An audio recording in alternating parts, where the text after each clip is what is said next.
পৃথিবীতে আমরা মানুষদের ভিতর থেকে অনেক মানুষ আছে, তারা কিন্তু আসলে নিজেদেরকে মুসলিম দাবি করে, অথচ নিজেরা কিন্তু মুসলিম না, মুনাফিক। এদেরকে আরবিতে মুনাফিক বলে। আল্লাহ তাআলা এদের আলোচনা কুরআনুল কারীমের ভিতরে অনেক জায়গায় করিয়াছেন। কারণ হলো, আপনি যদি নিজেকে মুসলিম দাবি করেন অথচ আপনার নিজের ভিতরে মুনাফিকে আছে, তখন দেখবেন যে আপনার ভিতর থেকে আস্তে আস্তে আপনার ঈমানটা বের হয়ে গেছে। আপনি যদি জীবনে মুনাফিক দেখতে চান, তাহলে আপনি ইহুদিদের ভিতর থেকে যদি আপনি মুনাফিকই দেখতে চান, তাহলে আপনি ইসরায়েলে চলে যান। আপনি যদি খ্রিস্টান দেখতে চান, তাহলে আপনি আমেরিকাতে চলে যান। আপনি যদি বৌদ্ধ দেখতে চান, তাহলে কিন্তু আপনি মিয়ানমার এবং শ্রীলঙ্কা এই সমস্ত দেশে কিন্তু বৌদ্ধ পাওয়া যায়। আপনি ওই সমস্ত দেশে খোঁজ করলে কিন্তু বৌদ্ধ পাওয়া যাবে।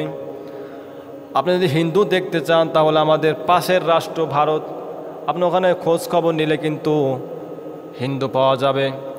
কিন্তু মুসলিমদের ভিতর থেকে আপনি যদি মুনাফিকে দেখতে চান, তাহলে কিন্তু এই যে বাংলাদেশে মুসলিমদের ভিতরে খোঁজ খবর নিলে কিন্তু আপনি মুনাফিকই দেখতে পারবেন।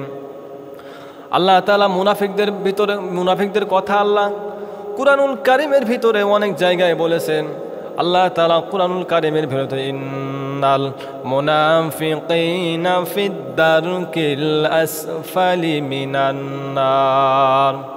আল্লাহ তাআলা বলেন, আমি মুনাফিকদেরকে সব থেকে জাহান্নামের নিম্ন স্থানে আমি আল্লাহ তাআলা ওদেরকে দেব। আপনি মুনাফিক আমি চিনতে পারবেন না। মুনাফিক কিন্তু আপনার সাথে দিনমত থাকবে, কিন্তু আপনি কখনো তাদেরকে চিনতে পারবে না। তারা কিন্তু আপনার মতো টুপি পরে থাকবে, গায়ে পাঞ্জামি থাকবে, কিন্তু আপনি ওদেরকে কখনো ধরতে পারবেন না। আপনার মতোই কিন্তু আপনি কখনোই কল্পনা করতে পারবেন না। আল্লাহ তাআলা সূরা বাকারার ভিতর বলেছেন, وَإِذَا لَقُوا الَّذِينَ آمَنُوا قَالُوا آمَنَّا وَإِذَا خَلَوْا إِلَى شَيَاطِينِهِمْ قَالُوا إِنَّا مَعَكُمْ إِنَّمَا نَحْنُ مُسْتَهْزِئُونَ। আল্লাহ তাআলা বলেন, যখন এরা মুমিনদের সাথে মিলিত হয়, ইমানদার যারা, তাদের সাথে যারা মিলিত হয়, তখন ইমানদারদেরকে বলে, আমরা তোমাদের সাথে সব সময় আছি, আমরা তোমায় ঈমান এনেছি। আবার যখন ওদের শয়তান ওদের নেতাদের সাথে যখন মিলিত হয়, তখন কিন্তু বলে, আমরা তোমাদের সাথে আছি, আমরা তো শুধু ইমানদারদের সাথে ছলনা করেছি।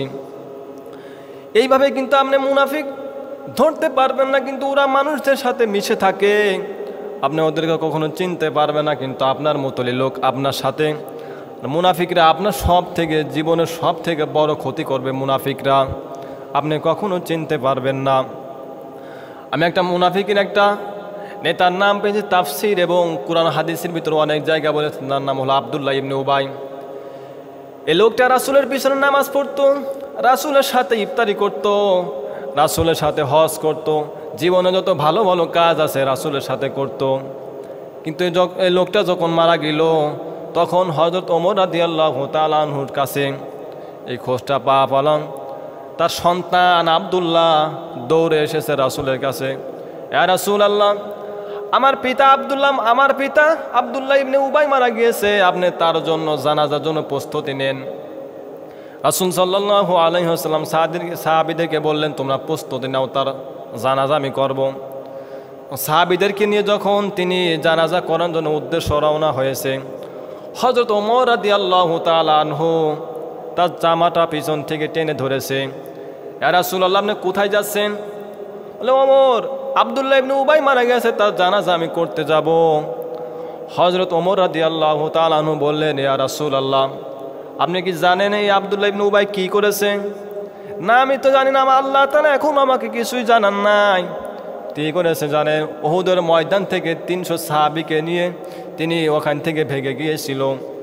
আপনি তার জানাজা আপনি পড়াতে পারবেন না। রাসূল সাল্লাল্লাহু আলাইহি ওয়াসাল্লাম বললেন, ওমর, এখনো আমি আল্লাহ তাআলা আমাকে এখনো নিষেধ করেন নাই। যখন তিনি নামাজে দাঁড়িয়ে গেছেন, জানাজা নামাজ যখন দাঁড়িয়ে গেছেন, তখন আল্লাহ তাআলার মাধ্যমে জিবরাইল আমিন দুনিয়াতে এসেছে, রাসূলের কানে কানে বলেন ইস্তাগফির লাহুম আও লা তাস্তাগফির লাহুম ইন তাস্তাগফির লাহুম ৭০ মাররাতান ফালাই ইয়াগফিরাল্লাহু লাহুম ইলা আখির আয়া। আল্লাহ তাআলা বলেন, হ্যাঁ নবী, এর মতন না, এদের মতন চরিত্র দুনিয়াতে যাদেরই হবে তাদের জানাজা নামাজ আপনি কখনোই পড়বেন না। আল্লাহ তাআলা বলেন, হ্যাঁ নবী, এর জন্য শুধু নয়, এদের মতো চরিত্র দুনিয়াতে যারাই হবে, যাদের চরিত্র এই রকম হবে, তার জন্য আপনি একবার না দুইবার নয় ৭০ বারও যদি আমি আল্লাহর কাছে দোয়া করেন, আমি আল্লাহ তাআলা মাফ করব না।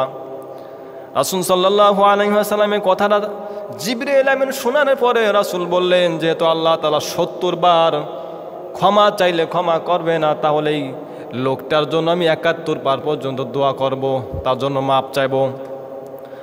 আল্লাহ তাআলা বলেন, হ্যাঁ নবী, তার জন্য আপনি একবার না দুইবার না ৭০ বার না ৭১ বারও যদি দোয়া করেন, আমি আল্লাহ তাআলা এই আব্দুল্লাহ ইবনে উবাইকে মাফ করব না। এই জন্য দুনিয়াতে ভাই মুনাফিকি যারাই করেছে তাদের ক্ষতি কিন্তু এরকম হয়েছে। আর মুনাফিকদেরকে আল্লাহ তাআলা জাহান্নামে একবার নিম্ন স্থানে আল্লাহ তাআলা ওদেরকে দেবে। মুনাফিকরা মুখে যা বলে ওদের অন্তরের সাথে মেশে না, অন্তরে যে কথাগুলো আছে সেই কথাগুলো মুখ দিয়ে তারা বলে না। মুনাফিকদের মনের কথা একরকম, মুখের কথা আর এক রকম। ওদের কথায় কথা মিথ্যা কথা বলে এবং মানুষের সাথে খেয়ানত করে, আমানতদারিতা রক্ষা করে না। এই জন্য ভাই মুনাফিকি করবেন না। মুনাফিকি করলে আল্লাহ তাআলা কাছে সব সময় ধরা খাবেন। যে বাংলাদেশে এখন একটা সমস্যা দেখা দিচ্ছে, মানুষদের ভিতরে তো সমস্যা। وَإِذَا قِيلَ لَهُمْ لَا تُفْسِدُوا فِي الْأَرْضِ قَالُوا إِنَّمَا نَحْنُ مُصْلِحُونَ। আল্লাহ তাআলা বলেন, হে নবী, এরা দুনিয়াতে যারা ফাসাদ সৃষ্টি করে, বাংলাদেশের অবস্থা দেখেন তো, ওরা নিজেরা মারামারি করে, নিজেরা অন্যায় কাজ করে, মানুষকে মারানোর অর্ডার দেয়, কিন্তু এই সমস্ত জমিনের ভিতরে ফাসাদ সৃষ্টি করার পরে ভালো ভালো মানুষের নাম দেয়। আল্লাহ তাআলা বলেন, হ্যাঁ নবী, এরাই হলো ফাসাদ সৃষ্টিকারী। দুনিয়াতে দেখেন এই সমস্ত মানুষেরা কিন্তু নিজেরা অন্যায় কাজ করে কিন্তু মানুষের নাম দেয় না, ওরা ভালো ভালো মানুষের নাম দেয়, নিজেদের দোষ কখনোই দেয় না। এই জন্য মুনাফিক থেকে সাবধান। আল্লাহ তাআলা বলেন, আল্লাহু ইয়াস্তাযিউ বিহিম ওয়া ইয়ামুদ্দুহুম ফি তুগয়ানিহিম ইয়ামাহুন। আল্লাহ তাআলা জালেমদেরকে সুযোগ করে দেন, কিন্তু আল্লাহ তাআলা তাদেরকে ছেড়ে দেন না। আল্লাহ তাআলা যেন আমাদের পৃথিবীতে এই সমস্ত ভালো ভালো কাজ করার সুযোগ করে দেন, আর আমরা যারা মুসলিম তারা যেন আমরা মুনাফিকি না করি, সেই সমস্ত কাজ আল্লাহ তাআলা আমাদের সবাইকে যেন করার সুযোগ করে দেন। সবাই বলেন আমিন।